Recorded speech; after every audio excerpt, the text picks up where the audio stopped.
Queridos amigos, bienvenidos un día más a Tiempo de Tertulia, programa de multidifusión que se emite en España e Iberoamérica. Contamos con los siguientes invitados. Don Francisco Quintero González, escritor, astrólogo, autor entre otros del libro El libro de mis sueños y especialista en cartas astrales. Es un placer tenerte con nosotros. Encantado de estar con todos vosotros. Doña Eugenia Rico, escritora, investigadora, guionista, autora entre otros de los libros El otoño alemán, que acaba de aparecer, que además ha obtenido el Premio Ateneo de Sevilla, y recordamos otro de sus libros, de sus novelas, La edad secreta, que si no recuerdo mal fue finalista del Premio Primavera. Además viene con unas turquesas de Roma, que luego nos explicará el significado de las mismas. Bienvenida. Pues encantada de estar con vosotros. Don Javier Arribas, periodista, narrador, novelista, investigador medieval, autor, entre otras, de la obra Los Círculos de Dante, es una novela, y nos hablará luego un poquito de Dante como personaje y del infierno. Bienvenido. De acuerdo, igualmente, muchas gracias. Doña Elsa López, escritora, antropóloga, investigadora sobre brujería, y yo iba a decir y bruja, al menos vuela. Luego nos contará que se inició en la brujería y en el vuelo en los años 70. Autora también del libro Las brujas de la Isla del Viento, que es una novela que discurre en la isla de La Palma, su isla. Bienvenida. Encantada de estar con ustedes. Doña Inma Turbau, directora del Ateneo Americano, de la Casa de América, novelista, ensayista y autora del Juego del Ahorcado. También viene con un amuleto que luego nos va a explicar el significado. Es un placer tenerte con nosotros. Igualmente, gracias. Y por último, don Manuel Francisco Reina, escritor, periodista, persona polifacética, iniciada en temas esotéricos varios y autor, entre otros, de los libros La mirada de sal, el último que ha publicado, la última novela que ha publicado, y El amargo ejercicio, entre otros, repetimos. Es brujo también, domina varias artes ocultas y va a hacer hoy una muestra, un despliegue de todas ellas. Un placer que vuelvas de nuevo con nosotros. Un placer acompañaros. Cuanto más conoce el hombre, más nos atrae aquello que no alcanzamos a desentrañar. Lo oculto, lo impenetrable, lo que resulta de difícil acceso. Eso que solo se transmite a los iniciados como Manuel. Por eso hoy vamos a intentar acercarnos a ese mundo prohibido, ese mundo que nos fascina, ese mundo que nos incita, pero que también tememos conocer a fondo. Para ello vamos a pedirle a Francisco que comience situándonos, centrándonos el tema desde el punto de vista conceptual. ¿Qué es el esoterismo? Pues mira, me voy a basar etimológicamente. Esoterikos en griego significa lo más profundo, lo desconocido, lo que no conocemos y sobre todo lo que intentamos ocultar de alguna forma, el ocultismo. Eso es esoterismo o esotérico. Por lo tanto, es todo aquello que la gente o el ser humano quiere conocer, lo que no conocemos, para la redundancia. Es tan llamativo para el ser humano el futuro, que es lo que no conocemos, y es tan llamativo el subconsciente o la conciencia colectiva, lo que piensan los demás. Todo eso es el esoterismo o lo esotérico. Y al mismo tiempo nos gusta conocer no solamente el futuro, sino también a nosotros mismos. De ahí que nos decantemos por todas estas ciencias adivinatorias que tan en boga están en estas últimas fechas, ¿no? Eugenio, ¿hasta qué punto utilizas lo oculto, lo desconocido? Eso que hemos presentado al principio como deseable y a la vez que tememos dentro de tu literatura. Bueno, yo creo que todos los escritores aspiran a la magia. Es decir, en un principio las palabras eran mágicas. La literatura nace ligada a la religión, que religión viene de religio, cuando hablamos de origen de las palabras, y la religión y la magia tienen un mismo origen. Las palabras entonces pueden curar, igual que pueden herir, por eso los conjuros. Y yo creo que todos los escritores, cuando hablamos de la inspiración, todos aspiramos a escribir inspirados cuando parece que te lo dictan. Yo creo que sinceramente, cuando estás así, te pones en contacto con el inconsciente colectivo y llegas a sentir que estás escribiendo una historia Yo creo que todo lo que uno ha escrito o ha sucedido, o va a suceder, o está sucediendo. Me han pasado, yo he escrito historias que yo me las he inventado y me ha venido gente a decir que era su familia, que cómo sabía yo, esto era un fusilamiento de una chica, cómo sabía yo lo de la ventana. Yo no lo sabía, yo lo veía cuando lo escribía. Yo creo que todo lo que hace el escritor es siempre un aspirante iniciado, porque es todo el ejercicio que hace de mano, de escribir, es para que cuando tengas la sensación de que se lo dicten, tener la mano ligera y poder cogerlo con precisión, con técnica. Por ejemplo, en Goethe, el gran, bueno, Goethe, porque estamos en España, él era también cabalista y muchos de los grandes escritores, sobre todo en la antigüedad, eran grandes buscadores de la filosofía y de la magia que entonces, como ahora, estaban unidas. Javier, ¿qué nos cuenta tu personaje, Dante, sobre el infierno? Sí, bueno, yo cuando empecé a escribir esta novela, la verdad es que la figura de Dante me interesó por lo que tenía de personal. Él estaba en el exilio, él había tenido una actividad política muy importante, entonces a mí me interesaba hacerle una especie de homenaje, era devolverle a su patria y hacerle vivir una aventura que fuera más o menos gratificante. Lo que pasa es que yo, documentándome y analizando su figura, sí que me di cuenta de que había aspectos un poco más ocultos. Él estaba muy metido en el esoterismo, en todo este tipo de verdades ocultas, y entonces su infierno, que es donde se basa mi libro, un poco para, bueno, pues para establecer la trama de la novela, pues sí que tiene un trasfondo importante. Y bueno, reconociendo que los hombres medievales eran así, porque realmente reaccionaban ante las cosas pues como podían o como en ese momento sabían, sí que tiene aspectos que, bueno, supongo que comentaremos luego aquí, todo ese tipo de cosas que me interesó, reconociendo que yo soy bastante profano en la materia y incluso diré, no sé si soy el único, pero que soy bastante escéptico. Entonces, espero que me comprendan o que no, y entonces ya veremos cómo. ¿Pero existe el infierno o no? ¿El qué, perdón? Que si existe el infierno. ¿Que si existe el infierno? Sí. Todos tenemos un infierno de alguna manera. Dante tenía dos, era afortunado en ese sentido. Tenía el personal y tenía el que creó para sus enemigos, pero quizás tuviera otro que no podemos capturar. Eso es lo que vamos a ver si entre todos podemos llegar a saberlo. Qué respuesta más literaria, ¿verdad, Elsa? Sí. Tú, en cambio, sí que confiesas abiertamente que eres bruja. Sí, Me soy gustaría que nos bruja. contases cómo fuiste iniciada. Bueno, lo que pasa es que yo he trabajado con el pueblo, es decir, con la gente que actúa de forma natural y piensa de forma natural y transmite sus conocimientos de forma directa. Y aprendí mucho. Hice un trabajo de investigación en una zona, en una isla, y trabajé con muchas mujeres que, bueno, ejercían como brujas. Se consideraban tales, hacían el bien, hacían el mal, se transformaban, volaban. Y fue un aprendizaje extraordinario, aprendí mucho de ellas. Como siempre se aprende de las cosas que vienen directamente por tradición oral y que el pueblo va arrastrando de alguna manera. Es decir, el hecho de que me considere bruja en ese sentido es porque tengo una serie de conocimientos para curar, para hacer daño y bueno, y para transmitirlo también oralmente a aquellos que de alguna manera quieran aprenderlo, ¿no? Para que te quieran, ¿no? O para que te amen. Para el que quiera, y el que no quiera tendrá que aprenderlo porque de alguna manera ejerceré los poderes suficientes para que aprenda. Luego nos tienes que hablar de los filtros de amor. ¿A ti te asusta o te atrae el ocultismo, el esoterismo? Yo ahora me estoy asustando un poco. Sí, es que te veo un poquito asustado, por eso te pregunto, ¿no?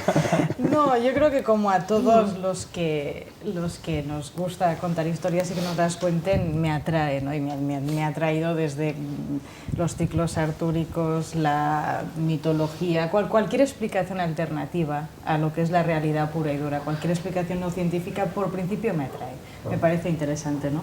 Porque es una forma de explicar el mundo muchas veces primitiva, más ligada a la naturaleza, que tiene más que ver con cosas que entendemos de otro modo, ¿no? Dicho esto, me llama la atención muchísimo, me cuesta creer, soy bastante escéptica, debo reconocer, y sin embargo le reconozco y disfruto con todo lo que nos puede aportar como un conocimiento alternativo, ¿no? No concebiría, no podría escribir o no podría entender gran parte de lo que los compañeros aquí escriben si no tuviéramos todos un interés por lo que no es tan fácil de entender o lo que quisiéramos entender muchas veces de otro modo, ¿no? Además, como bien has mencionado, trabajo en la Casa de América, donde sabes que tenemos a la niña Raimunda en residencia, Todavía sí. efectivamente, con lo cual convivo con un fantasma diario que además, en teoría, vive en mi despacho, ¿no? Con lo cual, ¿sí? Sí, luego os lo cuento mejor si queréis, Luego pero nos tienes vamos, que dar es detalles, otra sí. experiencia. Manuel, nuestro futuro está escrito. Yo no lo sé, yo no sé si nuestro futuro está escrito. Yo lo que sí sé es que a lo largo de la historia, es decir, ya entrando un poquito en la pregunta que tú has puesto encima de la mesa, de si es una moda o no, lo que está claro es que desde el principio de los tiempos, desde que los hombres escribían sus signos mágicos y hacían sus dibujos en las cavernas, ellos han creído que en cierto sentido están determinados. Yo, como hijo de mi tiempo, creo que el hombre es libre de escribir su futuro, pero que quizás sí hay cosas que nos vienen dadas y que nos vienen marcadas en cierto sentido. Yo, volviendo al sentido etimológico de las cosas, creo que todos estamos en cierta medida, incluso el escepticismo nos vincula en cierta manera con lo esotérico, porque en el fondo no es más que una necesidad de búsqueda, un intento de desentrañar lo que no conocemos, y eso siempre genera una atracción. Tú has dicho al principio, con mucha sorna, y yo recojo el guante, que yo era un iniciado. Yo creo que todos somos unos iniciados, pero cuando estás en el mundo de la creación, mucho más. De hecho, en mi caso, y en muchos de los que están aquí, nos iniciamos en la poesía, y etimológicamente la palabra que designaba al poeta era la misma en el mundo clásico que designaba al que vaticinaba, que era la palabra vate, no en el sentido sino con V, y el vate era el poeta y era también el que vaticinaba, es decir, había una relación sagrada, mitológica. De hecho se dice que los poetas y los arúspices son descendientes de Casandra, perdón por la ida de voz, que es aquella princesa troyana de la que se enamora Apolo y que le pide un regalo para entregarse a él, y ella le dice que quiere el don de la profecía. Cuando le da el don de la profecía, ella se niega a entregarse a Apolo, y entonces él le dice: muy bien, yo no te puedo quitar el don que te he entregado, pero te maldigo con que nadie crea lo que tú vaticines. Y ese es un poco el estigma de los poetas y de los arúspices, que ellos ven venir las cosas. Por ejemplo, en el caso de Alfonsina Storni, que antes de suicidarse vio en un viaje a Europa lo que estaba pasando, y ella en sus poemas preconiza la guerra mundial y el horror que va a suceder en Europa, y nadie le hace caso. Es parte de la depresión. Su propia muerte. Sí, es parte de la depresión que genera su muerte, su suicidio, ¿no? El que ella ve el horror que está sucediendo en el mundo y nadie hace caso de sus poemas, de sus versos, y acaba suicidándose, ¿no? Sí. Entonces yo creo que hay una ligazón ahí extraña en la que todos estamos inmersos, en la que todos estamos involucrados, pero la gente que se dedica a la literatura, sobre todo a la poesía, a la creación, a la ficción, está mucho más involucrada que el resto. Le vamos a conceder la palabra a Francisco, pero yo mantengo que tú eres un iniciado, y eres un brujo, es voz populi, y luego averiguaremos por qué. Sus ojos lo evidencian. Bueno, yo quería abundar en dos conceptos que han aparecido aquí, que a mí me resultan muy interesantes a la hora de hablar de esotería. En primer lugar, Elsa ha utilizado la palabra investigación, un concepto que puede derribar cualquier tipo de acepción relacionada con lo poco serio, con lo que es un poco frugal, con lo que no tiene importancia, ¿no? Y por otra parte, cultura. Yo primero quisiera que todos hablásemos obviamente de la investigación. Yo me paro a pensar en todos estos estudios científicos que utilizan ensayos, pruebas, resultados, conclusiones, que abundan en la relación directa entre, por ejemplo, la influencia astral, la influencia de estos planetas que están en nuestro sistema solar, respecto a algunos acontecimientos naturales que suceden en nuestra vida normal. Es decir, todo el mundo conoce el influjo de la luna sobre las mareas, todo el mundo conoce el influjo de la luna llena sobre suicidios, partos, problemas mentales. En la novela que Elsa tan fantásticamente ha escrito, habla de la influencia del viento sobre las personas. Es otro ejemplo que viene a abundar sobre este tema. Y ya puestos en el mundo natural, hay un estudio sobre unos crustáceos en el Océano Índico que realmente llama muchísima atención. Estos crustáceos, que son así de diminutos, como unas gambitas muy chicas, siempre ovulan en la primera luna nueva de su primavera del hemisferio sur. Es decir, ¿cómo saben estos crustáceos que esa primera luna nueva, que puede ocurrir en 40 días, es decir, la luna nueva empieza el 22 de marzo, la primavera empieza el 22 de marzo aproximadamente, y puede ser que la primera luna nueva coincida recientemente en el invierno o no llegue hasta 40 días? Pues no, esa luna nueva, los crustáceos empiezan su movimiento, se mueven por el océano y ovulan. Esto es evidente que la relación entre esa influencia llamada esotérica con las connotaciones reales que nos envuelven son obvias. Y luego, otro ejemplo que os pongo, que este ya es cientifista más que científico, recientemente el genoma humano está muy de moda. Los famosos genes Hox, H-O-X, son unos genes que propician la formación de algunas partes de nuestro cuerpo. No solamente se ha detectado en nosotros, sino en otros animales. Pues bien, en nosotros el gen Hox, entre otras partes que ayuda a desarrolla la palma de la mano y la mano. Me baso ahora en la quirología. La lectura de la línea de la mano, que todo el mundo ha versado en la observación a lo largo del paso del tiempo, ahora resulta que ese gen no solamente se encarga de desarrollar la mano, sino que se encarga también de desarrollar nuestra conducta.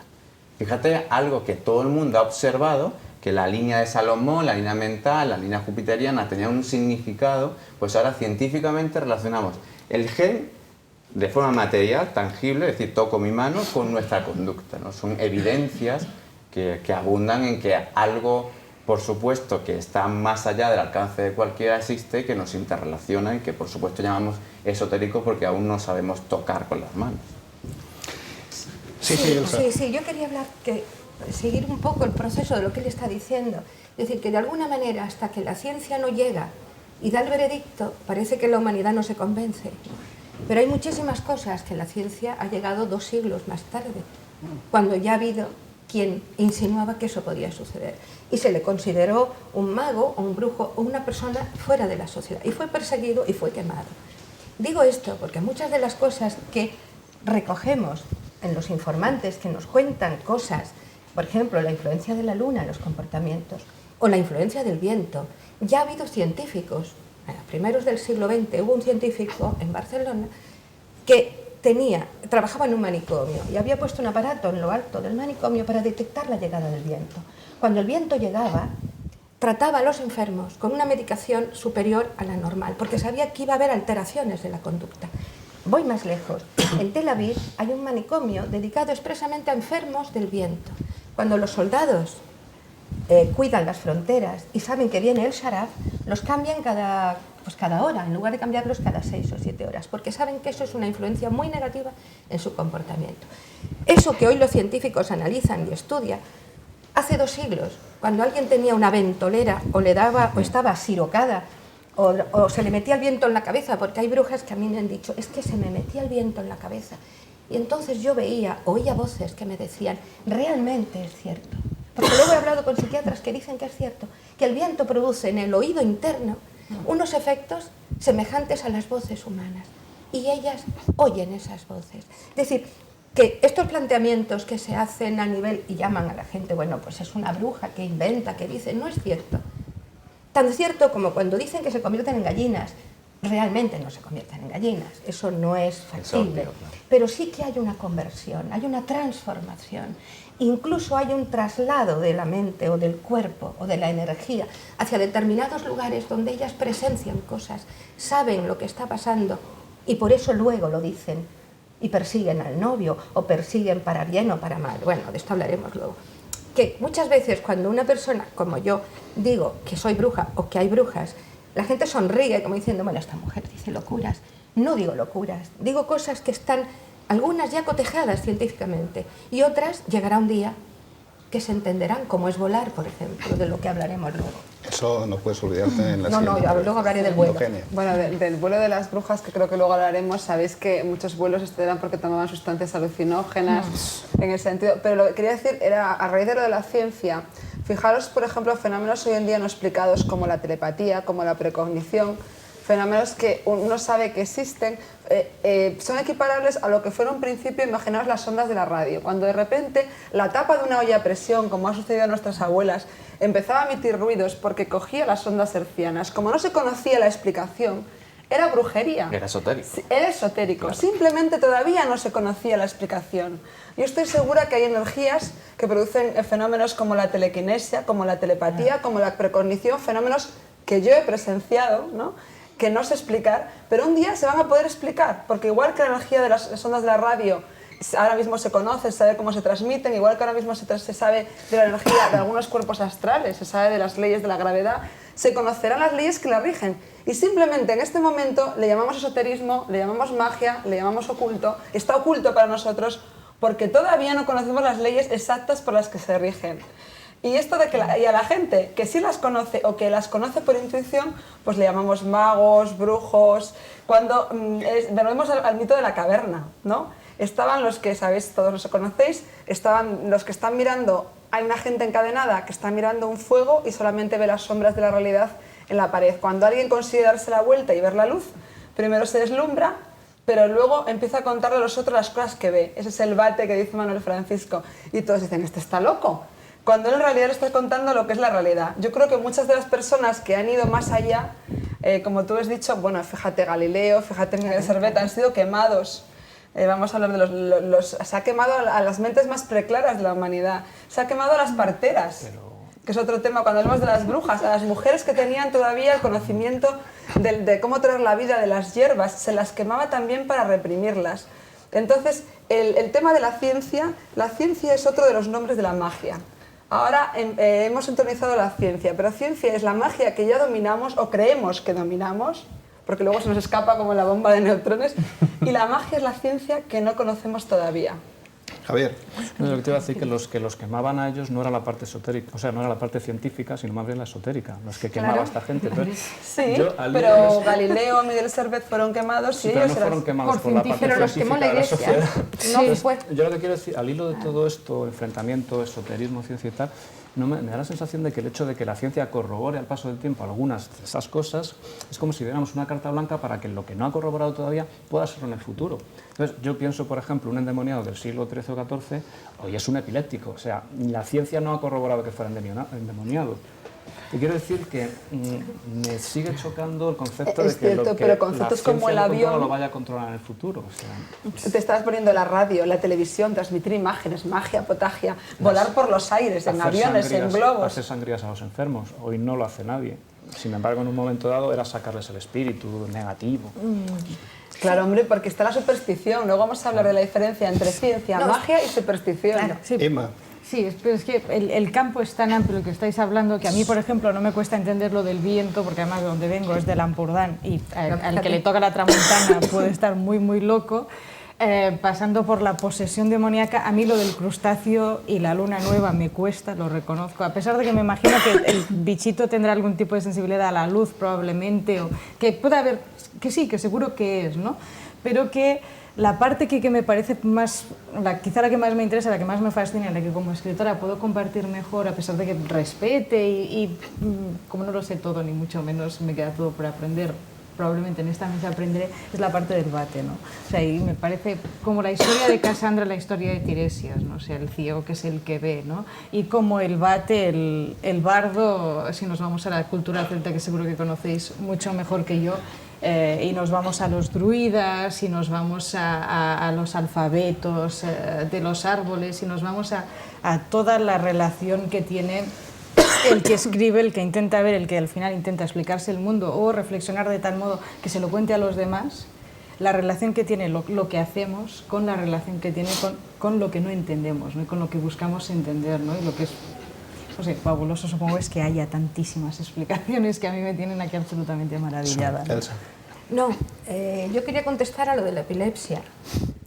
No solo son ataques de epilepsia, cuidado, que realmente puede haber un embrujamiento, es decir, puede haber una persona poseída por unas energías que le trastornen mentalmente y que le hagan actuar de una forma, bueno, pues como hacen los poseídos. He visto poseídos, eso es un matiz. Es un matiz, ya, pero no puedes decir, porque quieras científicamente demostrar las cosas, que solamente cuando hay un poseído es porque tiene un ataque epiléptico. No, pero yo lo que yo te quiero decir es que porque no puedas demostrarlo científicamente, tampoco tienes que decir que ya se demostrará en el futuro. Pues sí, ya se demostrará en el futuro. No, porque hay brujos, hay magos y hay engañabobos. Termina, Elsa. No. Quería decir lo de la epilepsia. Y lo de la ceguera, como metáfora, yo creo que es muy buena. Porque los ciegos suelen ver mucho mejor que los que ven, porque tienen desarrolladas unas capacidades, por lo menos yo tengo una amiga ciega y ella ve lo que yo no veo nunca. esa capacidad para entender, interpretar a través del sonido de la voz, de las pisadas donde hay un escalón, o en la voz notar si estás triste o alegre cuando el que ve no se entera de nada. Eso yo creo, y eso lo hace la poesía, estoy de acuerdo con él.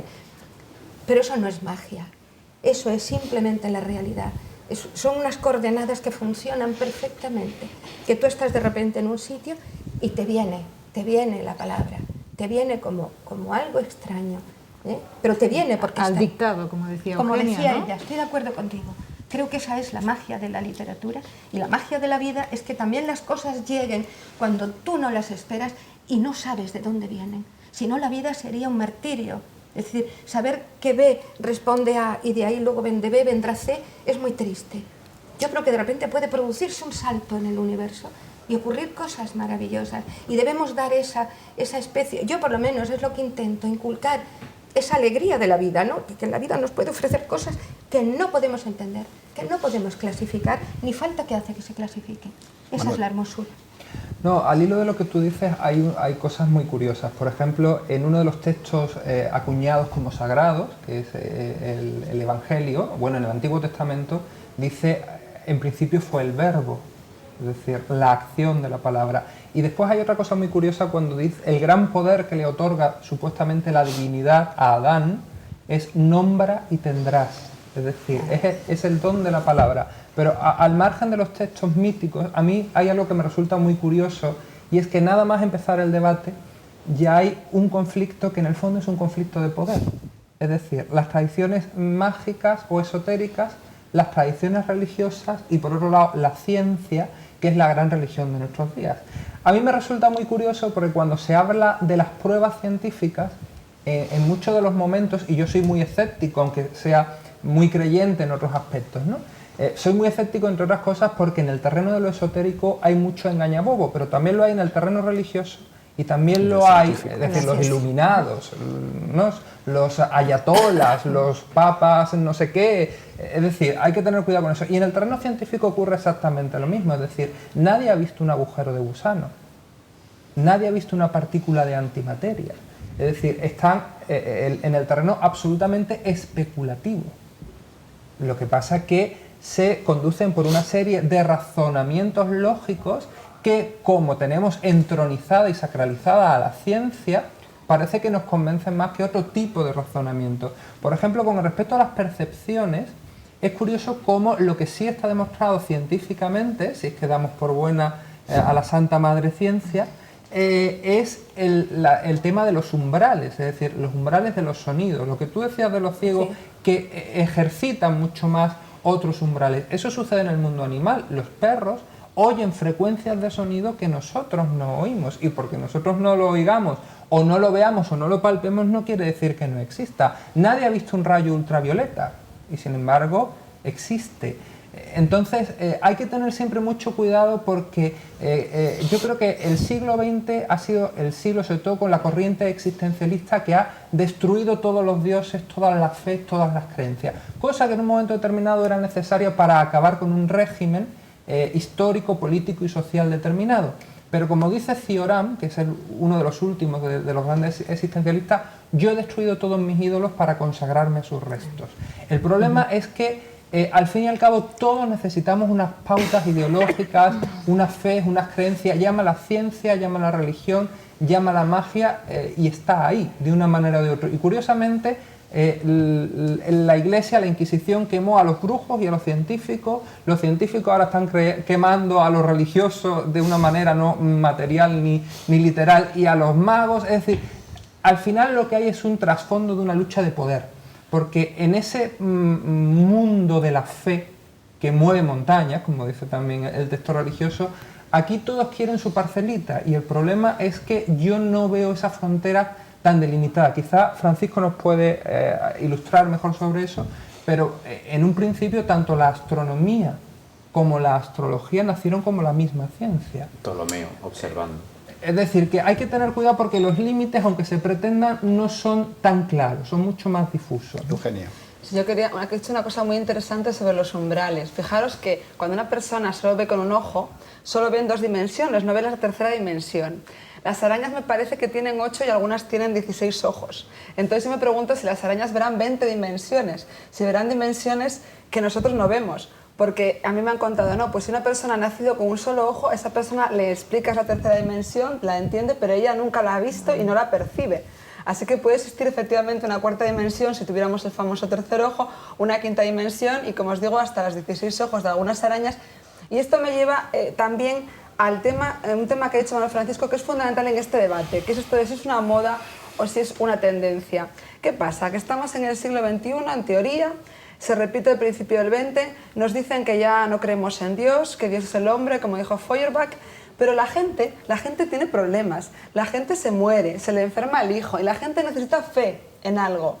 Entonces la gente pues, se apunta a los teleconsultorios, llama a las brujas televisivas, va a que le echen las cartas. La gente tiene una necesidad desesperada de creer en algo, Esta necesidad era igual en el siglo, hace 15.000 años en Altamira, estoy segura que por eso pintan los bisontes, y hoy en día. Y por esa necesidad se escriben libros, por esa necesidad se hace la gente monje en silos, por esa necesidad también la gente va a ver a las brujas y la gente busca la naturaleza. Entonces, partiendo de esa necesidad, yo decía antes que hay que distinguir magos, brujos y engañabobos, claro, porque han existido siempre los que, aprovechando de esa necesidad profunda del hombre, pues se engañan. Y yo que, por ejemplo, creo, a lo mejor lo de creer escépticos y creyentes, que también se ha visto, yo creo en lo que he visto, como Santo Tomás, pero yo he visto cosas increíbles. He visto predecir el futuro con el día exacto, la hora, y hechos, no hechos así vagos de una rubia, hechos concretos. He visto también decir tonterías, a un adivino. Entonces, yo creo en lo que veo y creo que hay una explicación para ello que todavía yo no conozco. Pero también creo que es importante estar atentos contra los falsos profetas, los falsos adivinos y los que por dinero nos engañan.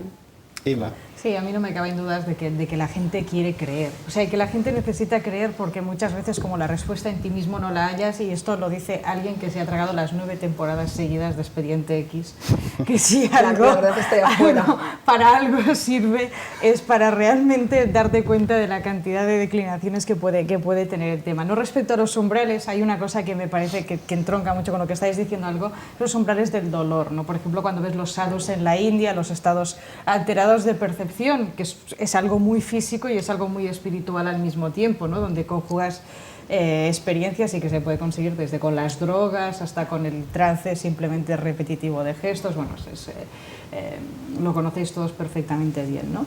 Y retomando, y antes de terminar con lo que antes habías dicho de los nombres, del nombrar, del verbo, desde la leyenda del golem, ¿no? Donde se escribía y se dotaba vida a un montón de barro y se convertía, hasta en prácticamente ninguna religión tú puedes conocer el nombre de Dios. O sea, tú no lo puedes escribir según el Corán, en hebreo está totalmente... ¿Por qué? Porque es el que pudiera nombrarlo y el que supiera el nombre de Dios podría crear cosas. O sea, porque el poder de creación de la palabra, no hace falta irse a San Anselmo y hacer todo lo que me puedo imaginar puede existir, ¿no? Pero si realmente tuvieras ese alfabeto divino podrías crear las cosas, ¿no? Y esa es la parte más que entronca más con lo que estábamos hablando de crear, de ver y de dotar a las cosas que no existen de una entidad física que muchas veces necesitamos para entender hacia dónde vamos, ¿no? Y nada, yo creo que la gente puede volar de formas muy diversas, ¿no? Pero sin duda vuela. Bueno, yo quería abundar de nuevo, si me permitís, en el concepto de creencia, porque obviamente mi discurso al menos no versa en eso, no quiero convencer a nadie, yo estoy explicando en lo que yo creo y como yo lo observo. Y ahí es donde yo quiero llegar. La creencia, bajo mi punto de vista, bajo mi prisma, llega a la observación, y es a través de esa observación donde me vuelvo a los orígenes. Esa observación es tan larga, es tan antigua, que me ha llegado a unas conclusiones actuales, que me hace pensar lo que veo, en lo que creo de nuevo y en lo que observo que los demás hacen y que me dan unas conclusiones que para mí son verdaderas. No con esto quiero hacer pensar a nuestros telespectadores o a vosotros que tengan que creer lo mismo que creo yo, ni quiero crear una pugna entre ciencia y creencia, porque tampoco es lo que pienso que debe ser la conclusión de este debate. Yo pienso, va a la redundancia de nuevo, que todo debe llevar a una observación varia de todos los elementos y que tanto la ciencia me puede dar unas conclusiones positivas como mi creencia a través de la observación, que generará costumbre en el ser humano, me dé otras conclusiones. Y de ambas partes saco lo que más me apetece, lo que más necesito y cómo mejor me encuentro. Que a lo mejor es una creencia llena de supersticiones o superchería, pues sí, pero si al ser humano lo hace vivir mejor y encuentra una respuesta, pues eso es lo factible y lo positivo, que encontremos un halo de luz en algo. Elsa ahora ha pedido la palabra y nos va a contar también cómo empezó a volar. ¿Y cómo empecé a volar? Antes de empezar a volar, yo quería, lo que ella dijo me parece muy importante, lo que dijo Eugenia, y hay algo que buscamos constantemente y es la felicidad. La felicidad puede llamarse salud, entonces buscamos hierbas, medicamentos, ungüentos, algo maravilloso por lo que poder dejar esto que es causa de dolor, que creemos que es causa de dolor, que es la tierra, lo que está cerca de nosotros, y de ahí se emprende el vuelo. Es decir, el vuelo es una metáfora y es una realidad, tienen las dos vertientes. Es decir, es una metáfora porque uno vuela, porque necesita irse fuera del cuerpo para no sufrir, para no pensar, etcétera, etcétera. Pero también hay una parte cierta, lo que tú decías, es decir, ya se conocen los prodigios y de algunas hierbas y de algunos elementos que bien machacados en un mortero se untan, puedo decir dónde, por ejemplo, debajo del brazo o en la ingle. En las vulvas femeninas es un sitio ideal para el vuelo porque provoca una situación terrible. Entonces, cuando a mí ellas me decían, anoche estuve en Cuba, o anoche volé por Canarias, o me acerqué a Puerto Rico, yo las creía. La pregunta es, ¿cómo es posible que una mujer que nunca estuvo en Cuba o que jamás fue a Puerto Rico y no había cogido ni el barco en su vida, porque era una viejita de 96 años que no había salido de un lugar que tenía 42 habitantes, me pudiera contar aquellas maravillas? De Cuba, por ejemplo.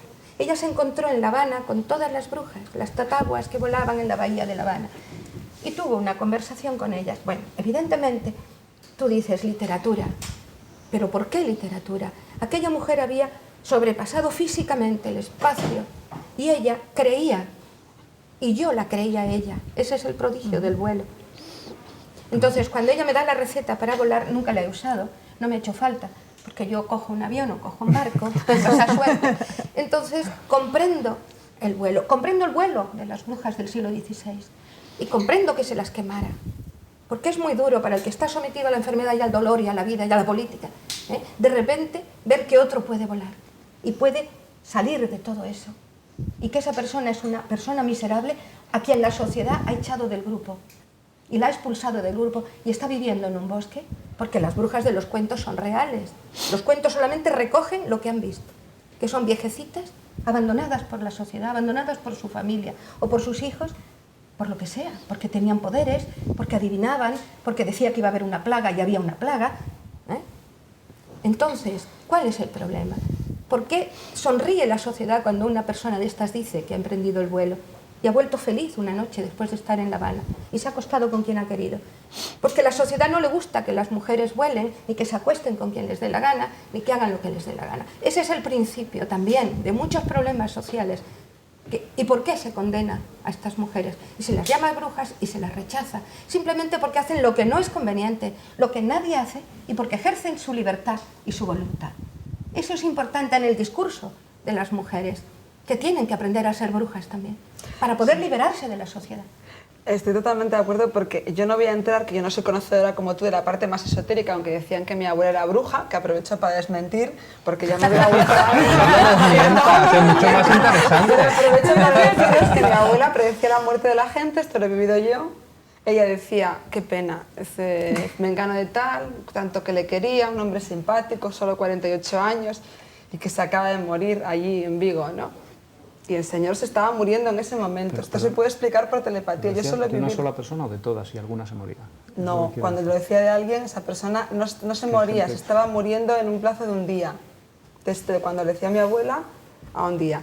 Yo lo he explicado siempre por la telepatía, porque además ahí en esa zona de Galicia se cree que los muertos vienen a despedirse de los vivos. El que te quiere, el espíritu, viene a despedirse. Entonces tú lo sabes, que esa persona, eso está muy estudiado más que nada en el tema parapsicológico que conoceréis. Pero lo que iba de las brujas, que siempre eran mujeres extraordinarias, empezó contando lo de las parteras. Las brujas han sido sobre todo una forma, quemar a las brujas, que se hace hasta el día de hoy, ¿no? En cierta manera, quemar a lo diferente, ha sido para someter a las mujeres. En el norte de España es muy conocido, que en País Vasco, en Asturias, en Galicia, que toda la tradición druídica, toda la tradición de las mujeres que eran sacerdotisas, que conservaban el saber de las hierbas, pues a los barberos, porque ni siquiera eran médicos, eran cirujanos barberos, les molestaba muchísimo y concretamente querían arrebatar a las mujeres el conto de las parteras, querían arrebatarle el parto, porque el parto siempre lo habían llevado mujeres desde la prehistoria.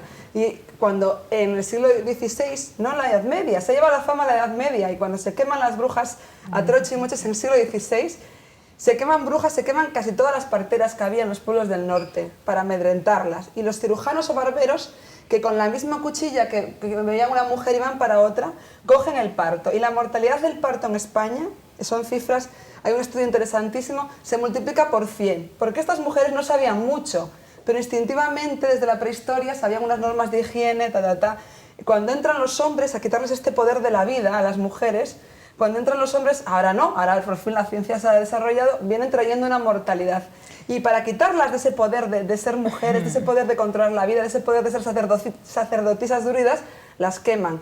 La primera, se quemaron a muchísimas más mujeres que hombres, se queman poquísimos hombres por brujos, aunque se ha dado. Y luego, cuando se ve la exposición horrible pero interesante, los instrumentos de tortura, a las mujeres las torturan siempre arrancándoles los pechos, metiéndoles ratas en la vagina. A los hombres jamás, el inquisidor jamás toca el sexo del hombre, porque le conmueve, porque él también es hombre, porque está atacando a la mujer en lo que tiene de mujer. Pero se le empala, es decir, sí, luego hay un ataque a todo lo diferente. Bueno, eso es evidente, porque también se quema a los homosexuales. Porque a la mayoría de los brujos, de los supuestos brujos, se les acusaba de sodomía, es decir, volvemos a lo mismo, al final hay una lucha de poder, es una cuestión de poder. Y esa lucha de poder, en según qué épocas, ha servido para quemar a sabios, a los que también se ha quemado, a escritores, a científicos, a todo el que fuera diferente. Es decir, cuando tú comentabas lo de Dante, en el fondo, él tenía por un lado, como le pasaba a Leonardo, cuando la gente veía los dibujos de los aviones o de los prototipos de aviones, está loco, está endemoniado, y sin embargo hoy tenemos aviones, ¿no? Es decir, que de telón de fondo siempre ha habido una cuestión de poder, pero una cuestión de poder que ha existido desde el principio de los tiempos, que viene de la observación y de la constatación, que en el fondo es el principio de la ciencia, es decir, la demostración por la observación y porque eso se repite y se puede constatar que se repite. Por ejemplo, en el tema de las culturas egipcias o de las culturas iberoamericanas, precolombinas, en la cultura maya o la cultura azteca, ¿no? Por ejemplo, se sabe que el calendario de los mayas era tan perfecto que curiosamente después del descubrimiento de América y que se haga la traducción del calendario maya, se arregla el calendario que nosotros manejábamos y se arregla con el conocimiento de ese calendario. Un calendario que era tan perfecto que, por ejemplo, tenía controlado hasta las irradiaciones solares.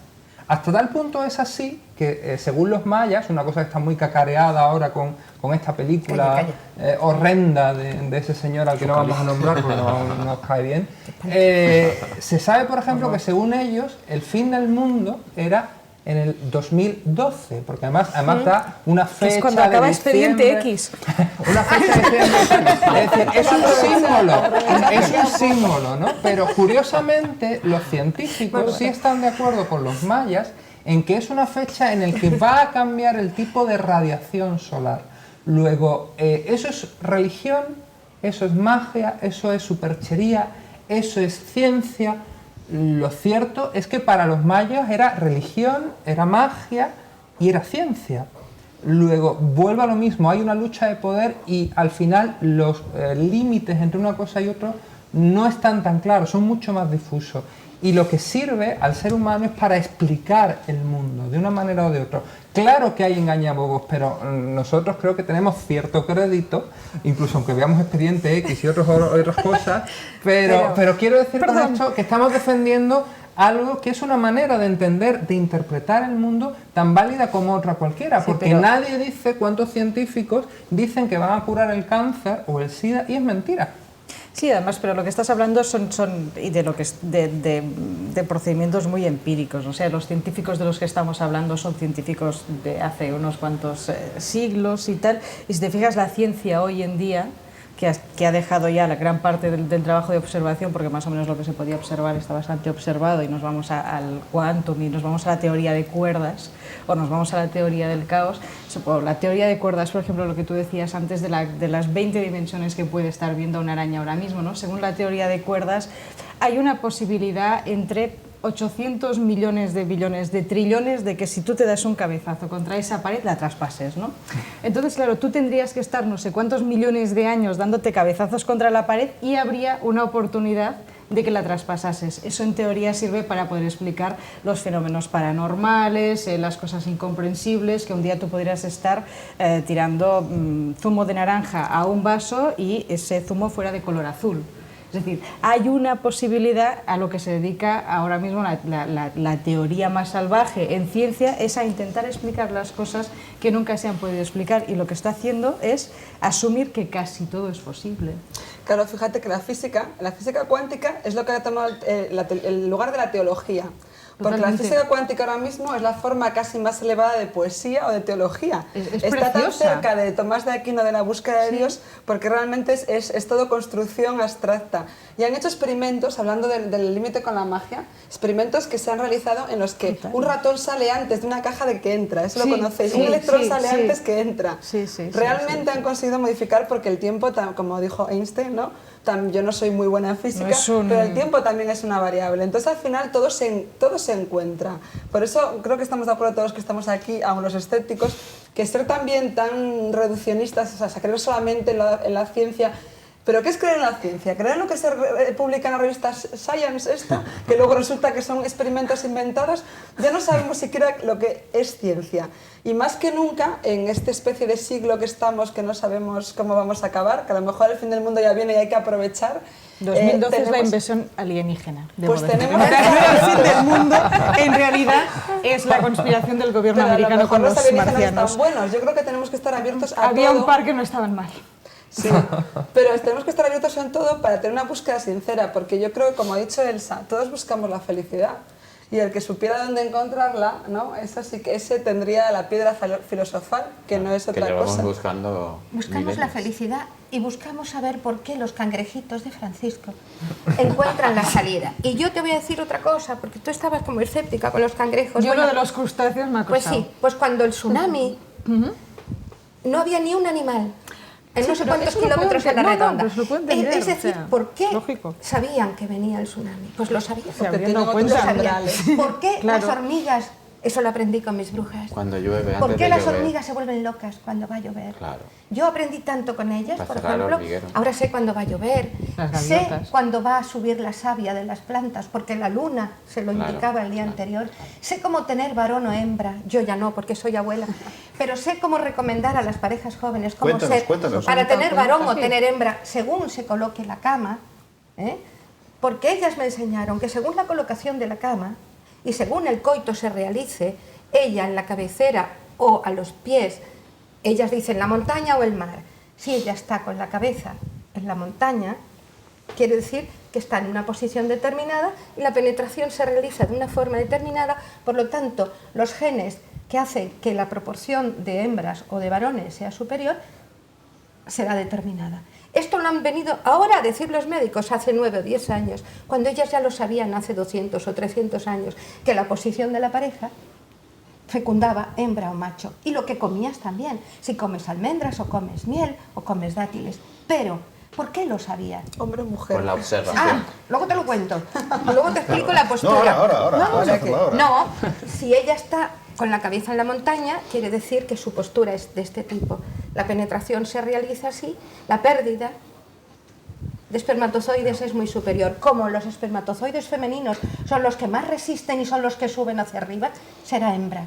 Si quieres tener varón, tu cabeza estará hacia el mar, es decir, la posición de la hembra debe ser a la inversa, así.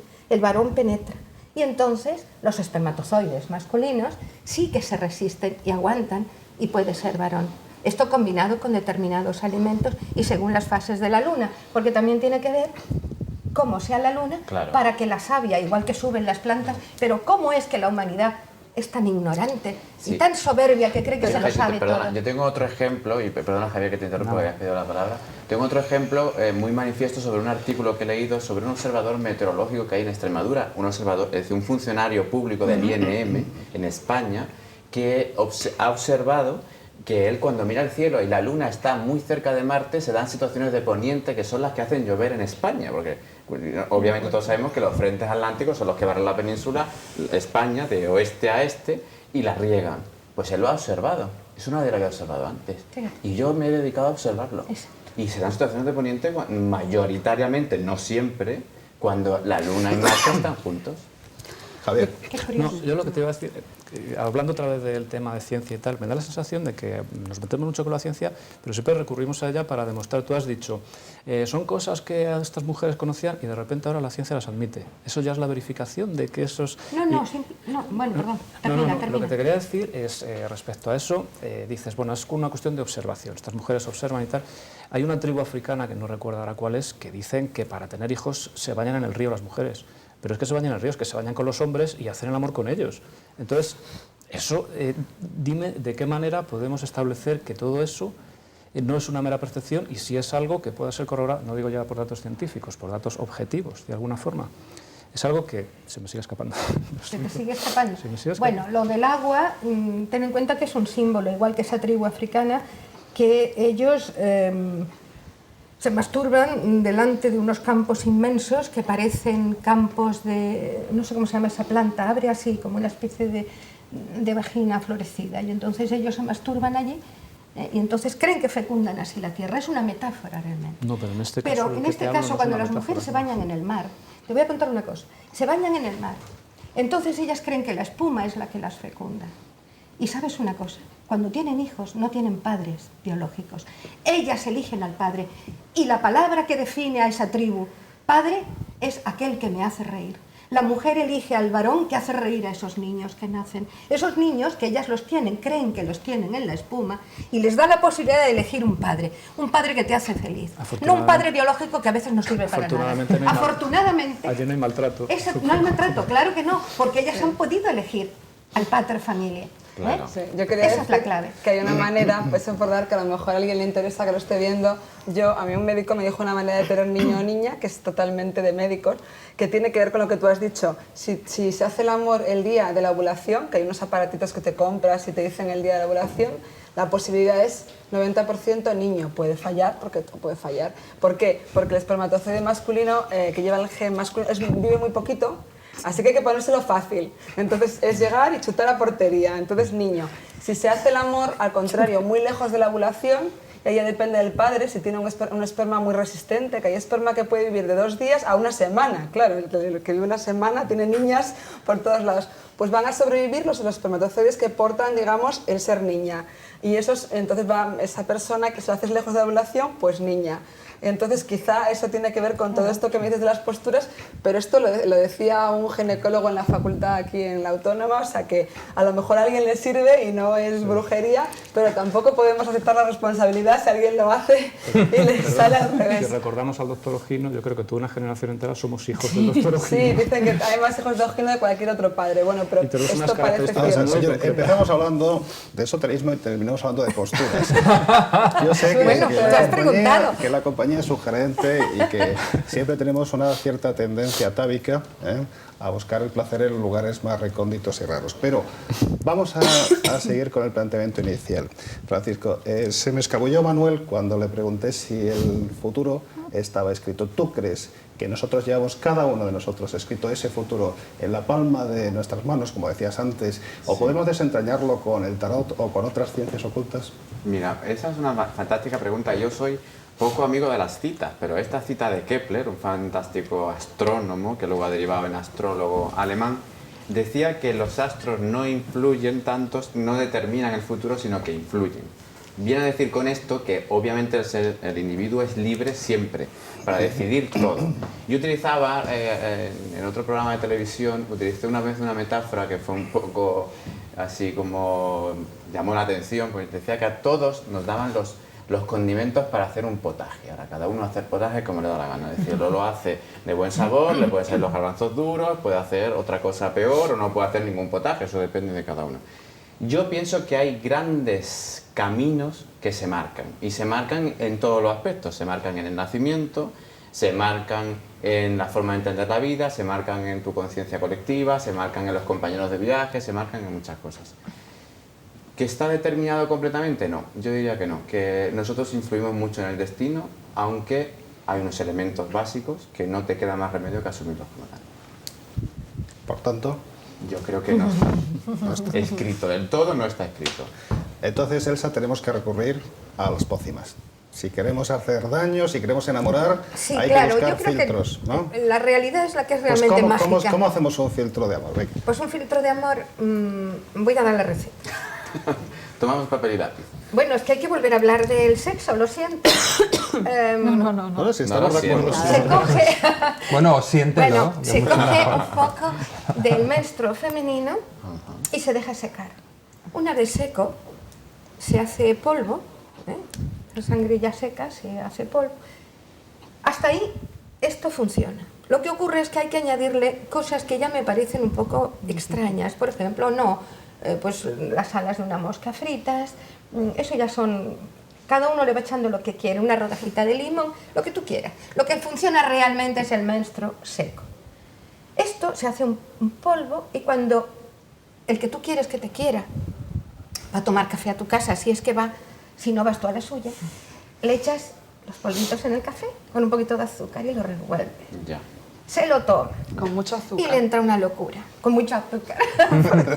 Es lo que te iba a decir, porque como te piden, no te vuelven ni a querer ver. O sea, Pero ¿qué me has echado en el café? Funciona. Sí, Pero sí, esta sí. receta es muy antigua, ya la usaban en Egipto. Es decir, que no es un invento contemporáneo. Yo no dudo que funcione, pero nuestro consejo debe ser que eso sea natural. Que el amor fluya de forma natural. Sí, ese es Que el eso consejo es el- esotérico. Claro, ese es el último de los remedios. Porque volvemos a lo de la determinación. Si tú puedes determinar que alguien te ame, no habría libre albedrío. El futuro estaría determinado. Exactamente. Yo creo que sí que hay libre albedrío, pero muy poco. Nos explicamos. Es decir, el hombre, imaginaros un hombre en un campo de concentración. No tiene libertad, no puede escaparse, no puede hacer lo que quiera. Tiene una pequeña libertad, que es decidir cómo se toma ese día, esa paliza que le pegan, cómo se la toma, ese momento. Es verdad, tiene el libre albedrío del hombre, que yo creo que lo tiene, está muy limitado. A veces simplemente ante el mismo acontecimiento, cómo encararlo. Pero como sabemos, por la teoría también del efecto mariposa, una pequeña variación puede cambiar Afecta al todo. mundo, claro. De repente le sonríes al guardián, le caes bien, no te Te mata, abre. cambia la historia. O sea, yo creo que existe el libre albedrío. No sé si los filtros de amor pueden influir en él. Hay que decir que si ya has ido a tomar Sí, café a tu influyen. casa, Algo hay. ya tienes Algo mucho hay. ganado. Entonces, con filtro de amor y a café invitando, ¿no? Y con un poquito de libertad. Pero Manuel. es encantador. No, yo creo en el libre albedrío absolutamente, porque creo que es una de las grandes conquistas del ser humano el poder decidir, que no siempre se ha podido decidir. Hay momentos de la historia, hasta hace muy poco, por ejemplo, las mujeres no podían votar en España, ¿no? Y en otros muchos países no pueden ni enseñar una oreja. Pero bueno, yo creo que sí hay cosas que están marcadas. Ya lo que no sé es hasta qué punto lo marcan las estrellas o qué, pero lo que está claro es que, por ejemplo, la genética nos marca de nacimiento. Es decir, una persona que quiere jugar al baloncesto y mide 1,50 m, pues lo tiene mucho más complicado que una persona que mide 2,10 m. Es decir, luego ya hay una determinación genética. Y la por familia, supuesto, claro, por vamos a caer supuesto en que tú con naturalismo. esfuerzo y con Claro, tu los decisión condimentos del potaje. puedes ganar determinadas cosas. Y una persona que mida 1,50 m empeñándose puede jugar al baloncesto, pero de entrada tendrá menos posibilidades que una persona que de nacimiento, genéticamente, mida 2,10 m. Entonces, Totalmente. lo de la determinación, yo creo que estamos mucho más determinados de lo que queremos asumir, porque en el fondo somos muy rebeldes y creemos que desde el romanticismo y esta cosa de la libertad y tal, que somos libres y que decidimos, y no es verdad, porque en gran medida no decidimos por nuestra familia, por la cultura en la que nacemos, por las circunstancias que nos tocan, por cómo somos genéticamente, es decir, que hay que tener cuidado con eso, ¿no? Hay un acto de libertad primordial que tienes que hacer, yo creo, para poder usar luego el libre albedrío tal, que es el más difícil, que es el de asumir tus limitaciones, ¿no? Ese te ayuda muchísimo luego en la vida a llegar a hacer lo que quieres hacer, ¿no? Porque si no... Que os digo, nos queda muy poquito tiempo.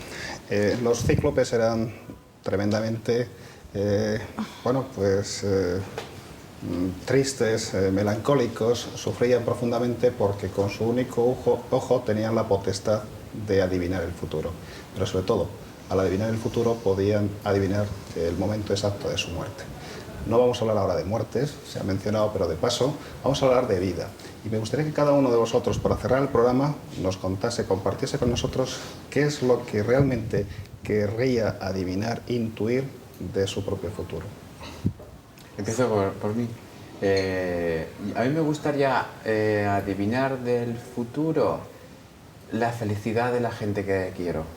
Me gustaría poderles decir dónde, cuándo y cómo deben estar para que sean realmente felices. Pero la felicidad esta que es la que hemos hablado, la epicúrea y la hedonista. No la felicidad económica que todo el mundo piensa en ella, en la profesional, sino la felicidad de alma. ¿Y tú querrías saber si apareces en ese contexto? No. Yo soy muy generoso en ese sentido. No quiero estar, quiero que sean felices simplemente. Eugenia. Bueno, antes de que nada decir que para adivinar el futuro a veces simplemente basta conocer el pasado, por lo menos los acontecimientos históricos. Como planteé yo en el otoño alemán, porque realmente el pasado se repite, han vuelto las guerras de los Balcanes, espero que no vuelva la guerra mundial que nos tocaría para el 2012. Pero ya en el terreno personal, yo creo que lo que me gustaría a mí, hay una novela que se titula Cómo ser buenos, me gustaría saber cómo hacer lo correcto, cómo no equivocarme, cómo no hacer daño a nadie y hacer lo que tengo que hacer. Como dice José de San Pedro, cómo poder llegar a ser todo lo que yo tengo que ser. Y eso incluye a los demás. Claro. Cómo poder ser yo la que tengo que ser para los demás. E incluso cómo poder olvidarme de mí para tomar la decisión correcta respecto a los demás. Y aunque parezca muy fácil y nos han enseñado desde niños cómo ser buenos, cómo hacer eso, me parece todavía la gran pregunta. Porque preguntar cómo puedo hacer para ser buena es lo mismo que preguntar cómo puedo ser feliz. Sí, es cierto. Javier. Sí. Yo respecto a eso, lo que desearía es no tener nunca la necesidad de tratar de adivinar mi futuro, sino simplemente ser capaz de trazarlo yo sin necesidad de, bueno, de buscar otra serie de circunstancias atenuantes. Simplemente. Elsa. Pues saber cuándo va a venir la ola gigante que dicen que va a arrasar mi isla para poder subir a lo más alto con mis perros. Amén. Yo no haces ningún tipo de petición. No, porque es que no consigo creer que haya algo que ahora podría saber en el futuro, ¿no? O sea, no creo que el futuro no está escrito y que ni siquiera lo que has hecho hasta ahora, probablemente lo que haga dentro de una hora cambiará ya ese futuro del que estaríamos hablando ahora mismo, con lo cual... Pero eso no lo dicen en el Expediente X, ¿no? No, pero tengo otras fuentes. Manuel. Pues yo creo que lo que sí me gustaría saber es lo que no debo hacer. Es decir, lo demás me da igual, creo que el aliciente de la vida es ir descubriendo. Es decir, yo creo que la base de lo esotérico, como forma de vida, está descubrir lo que no conocemos y me parece que eso le da aliciente a la vida. Pero a veces sí me gustaría saber lo que no debería hacer, sobre todo en tanto en cuanto haces daño a los demás o creas complicaciones a los demás, a la gente que quiere. Eso sí me gustaría saberlo. Lo demás yo creo que lo divertido y lo que le da la sal y la pimienta a la vida es irlo descubriendo tú con tus propios rudimentos y de una manera o de otra, da igual si con las cartas, con la astrología, con la religión, con la ciencia o jugando a las canicas, pero creo que eso nada más. Desgraciadamente sí sabemos lo que tenemos que hacer ahora y es terminar el programa. Hemos agotado los 70 minutos de tiempo de tertulia con un tema en el que hemos aprendido realmente fórmulas, hemos aprendido cómo enamorar, hemos aprendido cómo conocer o conocernos mejor, pero indudablemente es un tema abierto. No hemos podido deducir si el esoterismo es cultura o moda, pero tampoco importaba, era una excusa para encontrarnos y espero que encontremos otra pronto para el reencuentro. Hasta aquí, queridos amigos, un día más, tiempo de tertulia. Hemos contado hoy con la presencia de los siguientes invitados. Don Francisco Quintero González, doña Eugenia Rico, don Javier Arribas, doña Elsa López, doña Inma Turbao y don Manuel Francisco Reina. Ya saben que pueden hacernos llegar sus ideas, propuestas y sugerencias a través de la dirección de correo electrónico que aparece impresa en la pantalla. Recuerden que para nosotros ustedes son fundamentales. Gracias, hasta siempre.